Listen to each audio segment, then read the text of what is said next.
Hey guys, it's Vince.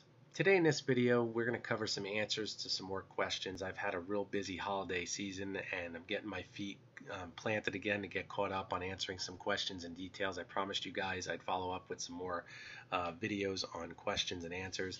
And in this video, I'm of course getting the same plethora of questions that I always get, but I wanted to do the video because I think it'll answer in more detail, hopefully, to guys that are confused as far as what to invest. The biggest question I keep receiving is I want a hobby grade machine that can cross over into a pro grade machine.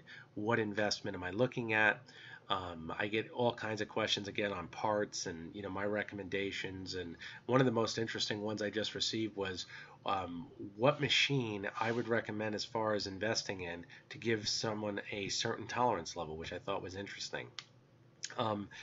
Guys, honestly, anybody who's been in CNC for some time, especially if you're in a professional level where you're actually profiting from your equipment, is going to tell you it's all about budget.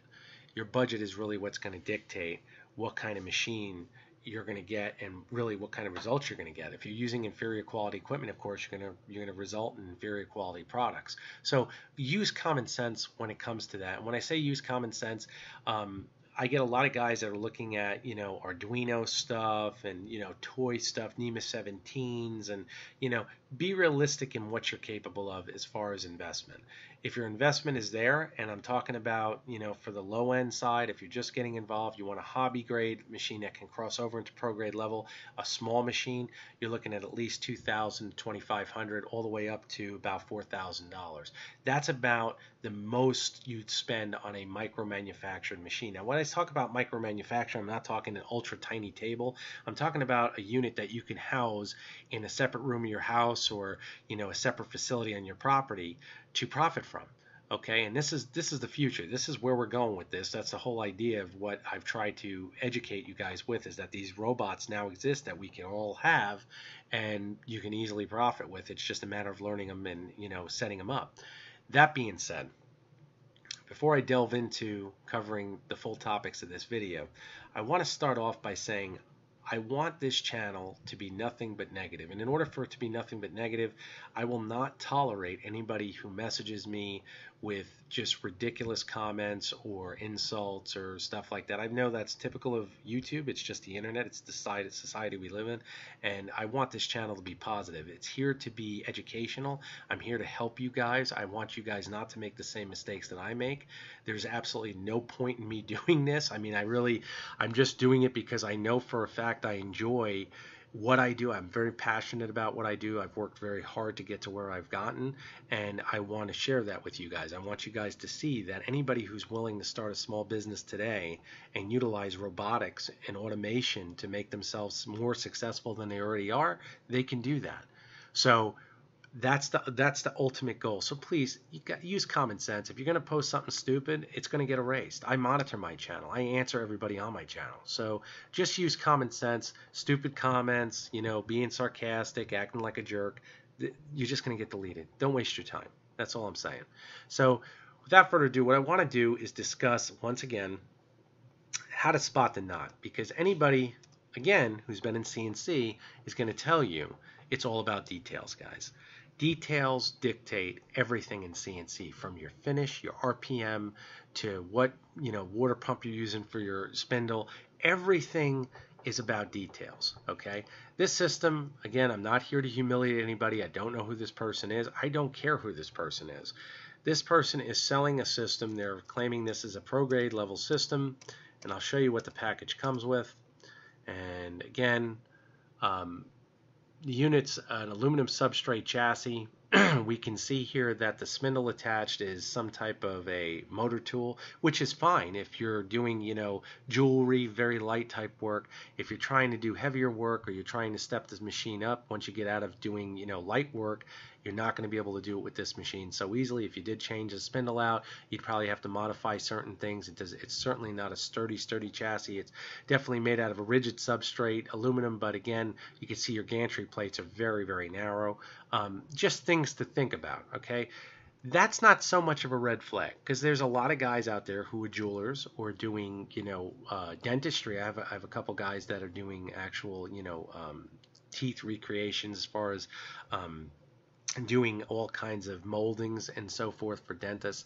But what really draws me a red flag is when we start scrolling through the pictures. And like I said, guys, it's all details. Now, I've never heard of this CAD software. It could be excellent. I don't know. I've never heard of it. Over here, though, here's where there's a red flag. Okay, this is the controller. And again, heart of your system. This is where you're going to either delve into precision or you're going to delve into headaches. Believe me, anyone who's dealt in CNC will tell you. This is where you're going to find out if what you paid for is worth anything. What we have here is, here's your power supply, of course, your IEC power input. There's your power switch. He's using a junction box to house this. Again, we already know this is not the best practice. If you're doing this for yourself and this is what you came up with, there's nothing wrong with it. It will work. Okay? It does not mean it's best practice. I certainly don't think that this should be considered a pro-grade system. There should not be someone selling this as a professional system. Okay, and this individual is. What's more disturbing is the fact that this right here, this aluminum, looks like an amplifier box, houses a TB560 controller. Now guys, how do I know that? If you go online and you do some research on it, you're going to find out really quick the TB560 comes on a couple different platforms, and usually now all the most modern releases of this driver system comes in this aluminum enclosure for cooling. I'm going to tell you guys right now, I have had nothing but headaches with clients who have bought this controller and they come back to me, and after spending either hours or hundreds or thousands of dollars, and then realize, you know what, I'm going to change a controller, and that's when they realize their problems are gone. So I'm just telling you, I'm educating you. You take it with a grain of salt, that's totally up to you, but I would research this to death. The interesting part about this setup is in the listing for this product, and this is what I want you guys to pay very close attention to. Once again, details. The devil's in the details. In the listing for the product, the seller never indicates that it's a TB560. He says it's a 4-axis setup. You're going to find a lot of sellers do that. Now, you, the buyer, because again, we're buyer beware, you have to contact them and say, hey, what driver are you using? See what the response is. Hopefully they'll be honest. Okay? The thing you have to realize is this. The guys that are selling these systems, they are looking at it from a perspective that if you get a bad drive, and again, I've had guys that'll love the TB560. They think it's great because they spent $30 and they got lucky. But then I have the other majority, about 95%, that hate it because they have no consistency, and their money's all tied up, and now they're saving or, you know, coming up with a different format to do their machining. I'm telling you guys right now, if you find out that you're purchasing the TB560, you assume all the risk with it. If you don't buy it with that, or you say, hey, you know what, does this system that you're actually giving me, is that actually is that covered under warranty? And they say, well, you know, we'll replace anything. A lot of guys will say, well, we'll replace it, you know, because if you have any problems, we stand by what we sell. Okay, that's great. Let me explain how that process works, okay? They're going to replace this unit over and over and over again until you get one that either you're tired of replacing or it runs partially. Now, how do I know this? Because a lot of the clients I dealt with, especially over this holiday season, that's what I've dealt with.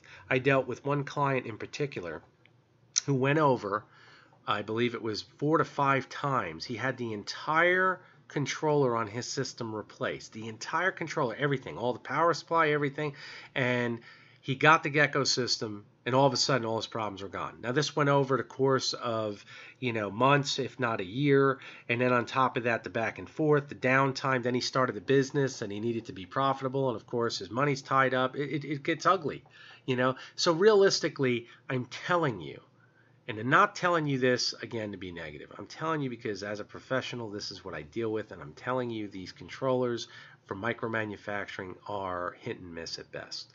Okay, and when I see guys selling these in a professional system, so to speak, he's claiming it's a pro-grade system, it scares me because all it does is pollute the market, and it honestly will turn people away who are genuinely interested in trying to get involved in CNC because they get frustrated. So realistically, let's look at it from a logistical standpoint. The person looking at this, first of all, the investment on this package, what's really interesting here, is I believe he wants 12 to 1600 depending on the configuration you pick.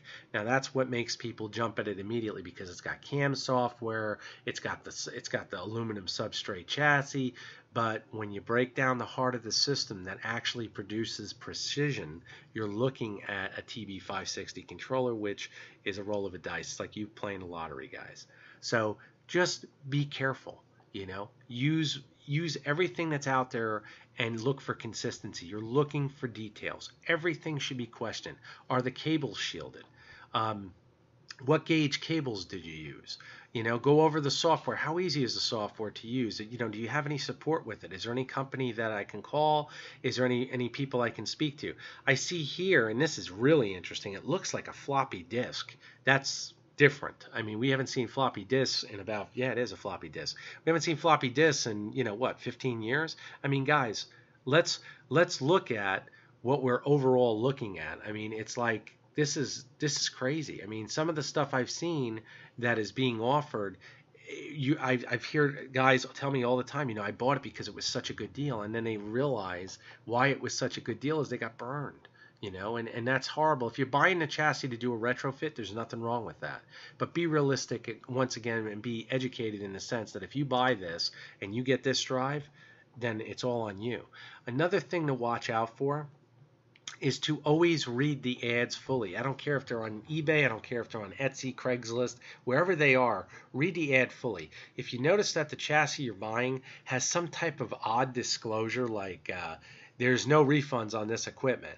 We will stand by everything, but we don't give you a refund. And this, that, and the other. Everything here is custom made. Guys, if this is custom made, that scares me, number one. Number two, stuff like this, there are times, and I've sold many things, and I can tell you, there are times that power supply goes in transit, it goes to the West Coast, I'm on the East Coast, that's a big trip. Power supply gets jarred around, something gets loose, a client has an issue, they're going to contact me, I just sit there and mail them a new power supply, we don't sit here and BS around, and it's done, okay? The thing is that when you think about stuff like this where they're saying that it's kind of a final deal in the sense that you're kind of on your own, I'd be very, very weary of that. I'm very, very weary of that. Whenever someone's buying a new or used system, I say be careful of that. Okay. Now, as far as you educating yourself, and the next thing I want to cover, because I get this question all the time, I want to build my own chassis. Now, guys, I'm going to tell you right now, there are sellers all over eBay who are now selling these 60-40s, so forth, 30-40s, 30-20, 60-90. Weigh the advantages and the size constraints of what you're buying. And I say this all the time. If you're going to build something, and I get questioned about these open builds. Open builds are fine if you know who's designed one or if you've actually been lucky enough to see one in action. Seeing one that you have not seen in action in person, to talk to somebody face to face, if you're watching YouTube channels and you see a guy's system set up, you're really not getting a clear picture. You're getting a picture of the final deal. Maybe, we don't know what he did to take that video, if it's actually working, or what headaches he went into and how thorough he's covering them in the video. You want as much information as possible. So I always say be careful with the open builds. Do as much research as you can. But overall, if you can honestly do away with them and do something more where you're buying a ready done chassis, odds are 9 out of 10 times you're going to be more happy with the ready-made chassis, mainly because it's all done, the kit's right there, and you're good to go. Now, if you're a person that likes to, build their own stuff, and there's a lot of guys like that, they like to build their own stuff, they feel like they're, I get a lot of messages where guys are trying to influence me on their education and their background. Guys, I don't know you from Adam, so if you message me and you're asking me questions, I'm going to answer you. You have nothing at all to prove to me, I mean, there are so many topics that I don't know, and I still ask lots of questions. I mean, so to me, I look at it from a perspective of you're really looking for, again, value. Now, right now, we're looking at this 60-40 chassis, $880 shipped. Okay, so at $880 shipped, and it comes with everything you need, all you got to do is throw the electronics there. So there you're at about $1,400 right there with the controller. If you go in 300-ounce steppers, and then you figure, you're adding your spindle. The spindle mount's already included, the 80 mil mount. So you're going to add your spindle, your VFD. Again, then you need software. That's why I said it's very reasonable, the equation that I gave you to figure out that's the budget you're staying in. Now, if you're going to build this yourself and you're going to do the open build and you feel comfortable, and a lot of guys do, then my suggestion is pay very close attention to the mechanics. Make sure that, whatever lead screws you're buying, buy them from a company that, is reasonable. And when I say reasonable, it doesn't mean you don't have to buy them from overseas. I tell guys that all the time. 9 out of 10 times the factories overseas are producing them for us. It's just a matter of the quality control implemented.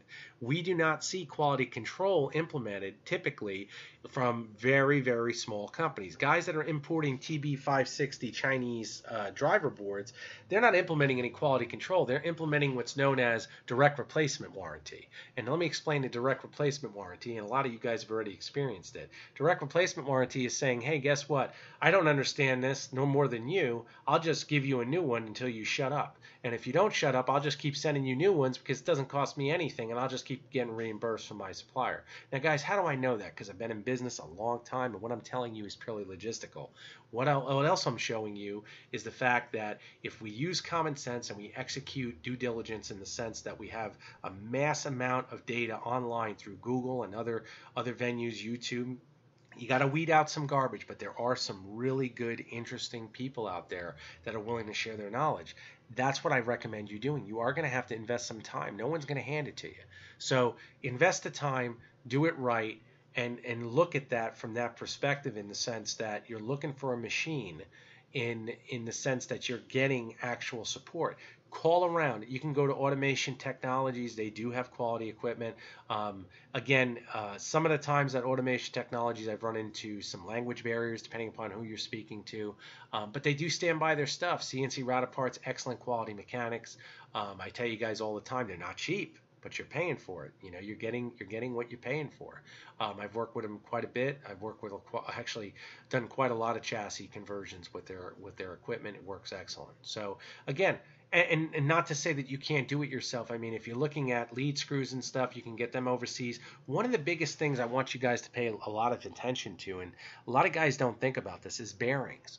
A lot of the motion and the smoothness of the machine is in your bearings. Look up bearing ratings.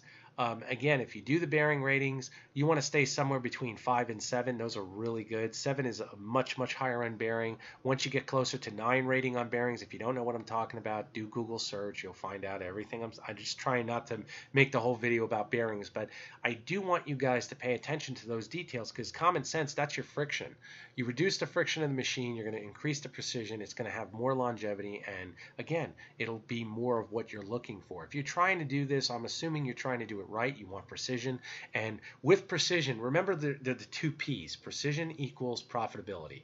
Okay, I don't care if you're doing it as a hobby. When you have a precision machine, you will profit from it simply because not a lot of people have that machine.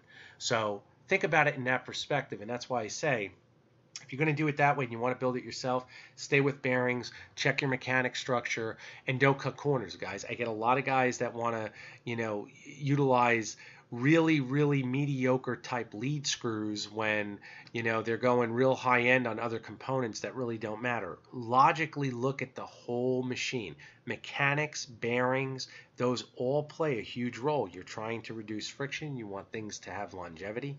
Think about it like that. And like I said, weigh the advantages. I tell guys to do that all the time. What chassis should I get? Weigh the advantages. Do you want to build one? Well, I don't really have, I feel mechanical. I'm a very mechanical person, and I think I can build a chassis. Well, I'm a car guy. It doesn't mean I could build a Corvette. The bottom line is that you have to be realistic in what you're trying to do. Just because you can buy the aluminum parts like this doesn't necessarily mean you're the best person to assemble it. And be realistic. If you're doing this the first time, you're going to make mistakes. We all do. Just the idea is to make it so that the mistakes are fixable, and hopefully fixable by not only yourself. Always do that end thought process of, what if I can't do it myself, then what? A lot of guys jump into this, buy the equipment, never think of, well, what if I have trouble? I'm screwed. A lot of guys don't think like that. They think I can handle it. Instead of always saying, hey, I can handle it, think of a contingency plan. Hey, if I have trouble, then I can do this, or I can fix this, or I can contact this person. always think with contingency, because CNC, like I said, it's details. It's always that one detail. And anyone who's ever done tech support with CNC, and I do it all the time, I'm going to tell you right now, oh, did you do? I've done everything. I can't figure out the machine. I've done everything. You've done everything, and then we go over in detail. Did you do this? Did you do that? Did you do this? And it turns out to be the one thing that sometimes we both didn't even think of. I mean, it's that silly. That's why I tell you guys, document everything.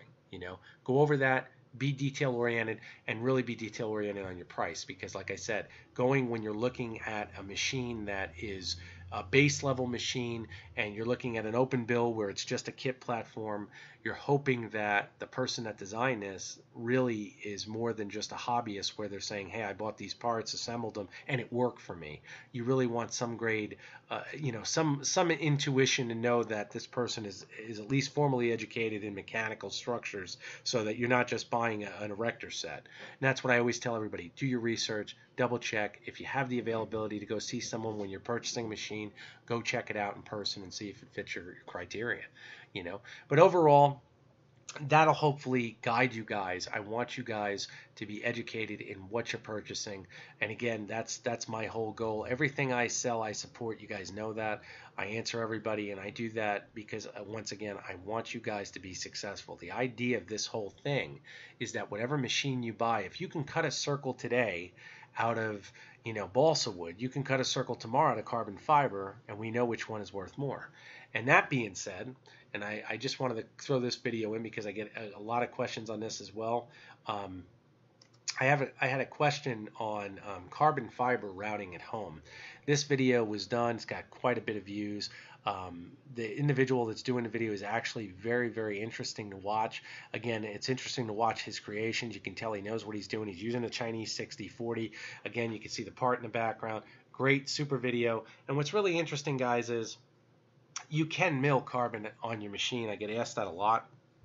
Most of you guys already know that, but overall, it's a question of what are you looking to produce, and once again, will that part that you're looking to produce be able to be used in a professional format? If you guys are looking at producing parts for profit, my suggestion is start looking at parts that are easily attainable for your machine and have low overhead. Carbon fiber is a higher overhead substrate. It's more for advanced users. If you guys are okay with the investment platform, the profitability is amazing.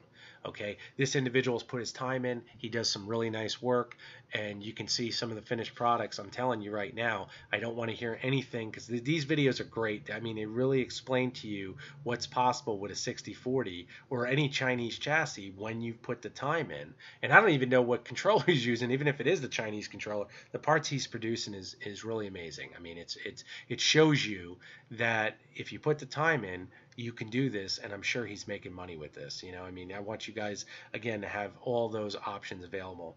I'm going to finish up the video with just covering one more chassis that I've gotten asked about. A lot of these Shapico chassis, or Shapioko, or whatever it's pronounced, I don't know. I see these a lot. I'm doing a lot of retrofits on these, and guys, I'm going to tell you right now, there is something about this that I was looking through, and I was just browsing at it, and I seen that it says designed in the U.S., manufactured in the U.S., and supported in the U.S. Well, it's designed in the U.S., that could be. It's manufactured in the U.S., that could be. Supported in the U.S., I'm sure that's true as well. The thing I have an issue about is this stepper board manufactured in the U.S.? I don't know. I'm going to be honest with you. I really don't know. But the thing I do know is I do a lot of retrofits on these guys. Be careful. If the controller package, these CNCs are about like 12 to 1500. Some of them go past that. Just be careful. If you're buying these smaller chassis and you're looking to do a retrofit, and again, I like I said it before, I just keep this name keeps coming up. I just had a client in Canada, believe it or not, purchase a retrofit, tell me he was basically ready to give up the machine. He's done everything and he's had nothing but headaches. I'm just telling you guys, take your time, do your research, and again, if it sounds too good to be true, ask. I don't mind answering questions about certain machines. The one thing I will say, I have been getting a lot of questions on consulting. If you guys want me to sit and build you a machine over the internet in the sense of a part configuration, I am going to have to charge you for that, because that is taking a lot of time. But if you guys are just asking me put together, my recommendation. Should I buy this or do you think this will go? I can give you my choice. That's not a big deal. The big thing here is that we're reasonable. Everything has to be reasonable. Your time is valuable, mine is too, and most of the time you guys are wonderful. I'm just saying that there are some instances where, I'll get into a dialogue with somebody and, they expect me to do an entire chassis build or retrofit, and I'm supposed to keep doing, a repetitive email back and forth when I have guys that, have already purchased from me and need support, real support. Maybe you have a question or, thought process about a certain configuration for a component or product. Those are the guys that take preference. If you guys are just wanting to talk, I'm always willing to talk. If you guys want to set up a time to talk on the phone, we can do that as well. Again, I try to make it to where this is intuitive for both of us. I get to know you guys, you get to know me. That's what we're trying to do. So hopefully the video has been informative. Again, it's all about being positive, and we're trying to get ahead. We're all trying to make money, get our feet planted in the sense of what we're trying to get involved in. So I hope you guys have found the video informative. If you do have any questions, don't be afraid to ask. Once again, you can message me. My email is storm2313@gmail.com. I get asked that a lot. My eBay store is eDealersDirect. And once again, you can always message me through YouTube, so whichever way you need to, you're set to go. Thank you guys. Take care.